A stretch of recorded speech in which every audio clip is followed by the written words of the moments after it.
ത്രിയേക ദൈവത്തിൻ്റെ അതിപരിശുദ്ധമായ നാമം മഹത്വപ്പെടുമാറാകട്ടെ.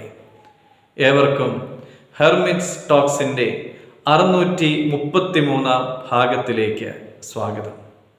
ഇന്നത്തെ പ്രഭാത ചിന്തയ്ക്കായി തിരഞ്ഞെടുത്തിരിക്കുന്ന വേദഭാഗം റോമർ 8-ാം അധ്യായം 18-ാമത്തെ തിരുവചനം. നമ്മിൽ വെളിപ്പെടുവാനുള്ള തേജസ് വിചാരിച്ചാൽ ഈ ലോകത്തിലെ കഷ്ടങ്ങൾ സാരമില്ല എന്ന് ഞാൻ എണ്ണുന്നു. ഇരുമ്പഴികൾക്കിടയിലൂടെ പുറത്തേക്ക് നോക്കിയ രണ്ടുപേർ. ഒരാൾ കണ്ടത് പുറത്തെ ചെളിക്കൂമ്പാരവും, മറ്റേയാൾ കണ്ടത് ആകാശത്തിലെ താരാപഥവുമാണ്. രണ്ടുപേരും ഒരേ സാഹചര്യത്തിൽ കഴിയുന്നവരാണ്. ചെളിക്കൂമ്പാരം കണ്ടയാൾ നിരാശയിലാണ്. കോപവും താപവും അമർഷവും വിദ്വേഷവും ആകുലതയും എല്ലാം അയാൾക്കുണ്ട്. എത്ര തന്നെ ദുരിതപൂർണമായ സാഹചര്യമായാലും ഇതിനൊന്നും അടിമപ്പെടുവാൻ നക്ഷത്രശോഭ കണ്ടയാൾ തയ്യാറായിരുന്നില്ല. 300-ൽ പരം വർഷങ്ങൾക്ക് മുമ്പ് ജീവിച്ച ജോൺ ബെനിയൻ ഇരുമ്പഴികൾക്കുള്ളിൽ കിടന്നുകൊണ്ടാണ് പരദേശി മോക്ഷയാത്ര എന്ന അമൂല്യ ഗ്രന്ഥം രചിച്ചത്.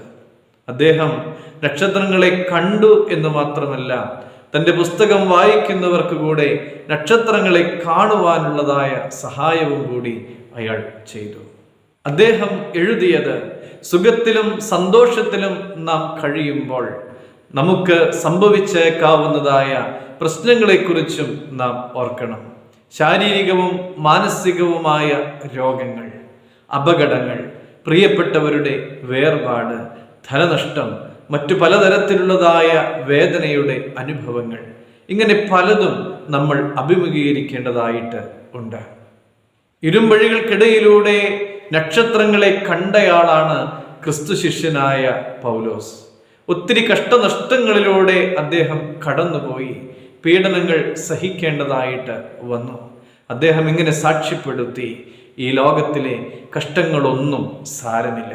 പ്രിയമുള്ളവരെ, നമ്മുടെ ജീവിതത്തിൽ വലിയ കൊടുങ്കാറ്റുകൾ ആഞ്ഞു വീശുമ്പോൾ വരുവാനിരിക്കുന്നതായ തേജസ്സിനെ ഓർത്തിട്ട് കഷ്ടങ്ങൾ സാരമില്ല എന്ന് പറയുവാൻ എനിക്കും നിങ്ങൾക്കുമൊക്കെ സാധിക്കണം.